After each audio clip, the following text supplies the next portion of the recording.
What's good, YouTube? JD Rick, and I'm back with another video. Appreciate you for stopping by. If you're new to the channel, please hit that subscribe button, drop a like, that would help me out a lot. Appreciate you. Back with my NBA 2K21 build video. This is probably going to be the build that I end up making for 2K21, at least for current gen. I've been debating a lot back and forth between that slasher build that I showed you and this one here. As much as I'd like to make both, I don't think I want to make two builds for current gen. I want to stack up that VC, and my goal is to be able to make two players right out the gate when the next gen drops, so we'll see what happens.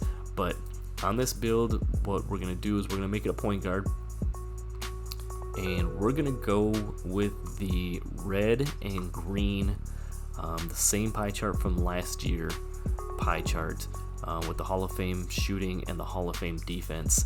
Now with 2K21 and in the demo they gave us some new pie charts, and one of them that they gave us was this last pie chart here that's still green and red. It has a little bit extra red in it for more defense, but you get the gold shooting badges, and as you can see, if you look at the stats, you do get like 2 more on some of your lateral quickness, perimeter, steal type defensive stats. You lose out on some of your finishing and your shooting, and I'll talk about that when we get into the build finalized a little bit more, and why I'm going to go with this one that's red and green instead of the new more red than green pie chart. For the physical profile, we're going all speed. On the finishing, the only thing we're going to max out are the driving layup and the driving dunk. On the shooting, we're going to max out first 3, and then we're going to take the post fade up just enough to give us 18 shooting badges, so we're going to take that up to 58. Again, these are Hall of Fame badges, so you'll be able to have the Hall of Fame range extender, and then any of those other badges that you might want, even though I think you're going to be able to get away with gold badges this year. For this particular build, I'm going with the Hall of Fame shooting. On the playmaking, we're going to max out the ball handle, and I'm going to come back to that because I'm going to show you what I'm going to do with the defense here. I'm going to max out the perimeter, lateral, steal, block, defensive, rebound, and then I'm going to up the interior defense, and I'm going to take the offensive rebound up just high enough to give us the 22 defensive badges. As you can see, I can go all the way up, and 22 is going to be the max I'm going to get, so I'm going to take the offensive rebound down and keep that interior defense up just enough so we have 22 defensive badges, and we're going to put the rest on our pass accuracy, giving us 9 playmaking badges.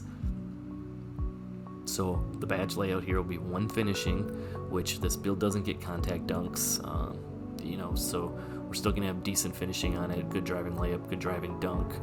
You'll have the long athlete package if you'd like. You're going to have some of the decent driving dunks, as you see when we adjust the height and everything. We're going to have the baseline dunk packages and whatnot. So again, we're going to go solid on this one. For the height, I've been kind of debating between 6'5" and 6'6" on this build. I think what I might do, if it's the same as last year and we have the metric system option, is I'm going to make the metric version that falls somewhere in between the 6'5" and 6'6" versions of this. But my initial thought is going, if it's just the standard, I'm going probably 6'6" on this build.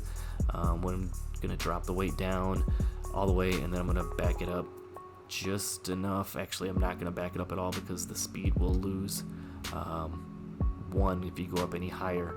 So I'm going to leave it at 180 pounds, so 87 speed, 85 acceleration, 71 vertical. If you get the +9s for the 99.9, you're talking a mid-90s speed, over 90 acceleration, right around 80 vertical on this build.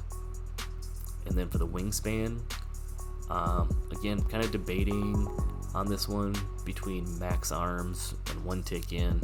I know it sounds weird to debate over that, but I think I'll probably end up going max arms. And then with doing that, as you can see, it takes the driving dunk up to 75, so that gives you some of them more athletic dunk packages. It gives you the baseline reverse package, Your 3-ball still 74, mid-range 77.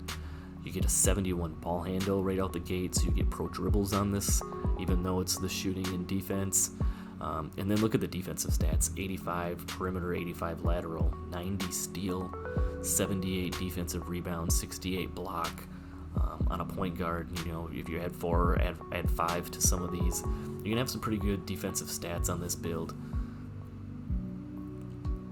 For the takeovers, it only gives you 2 options for the takeovers on this one. It gives you lock or playmaker takeover.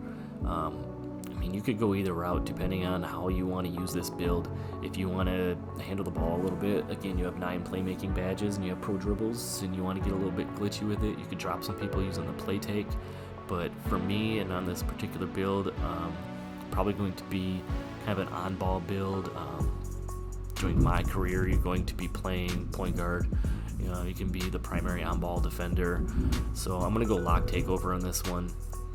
And then it's going to show that I've made a perimeter lockdown. So I think this is the build I'm probably going to rock with out the gate for NBA 2K21. We'll see for sure when the actual game drops and we mess around with things a little bit more. But this appears to be the way I'm going to go. So I appreciate you for stopping by. Have a good rest of your day, and I'm out. Peace.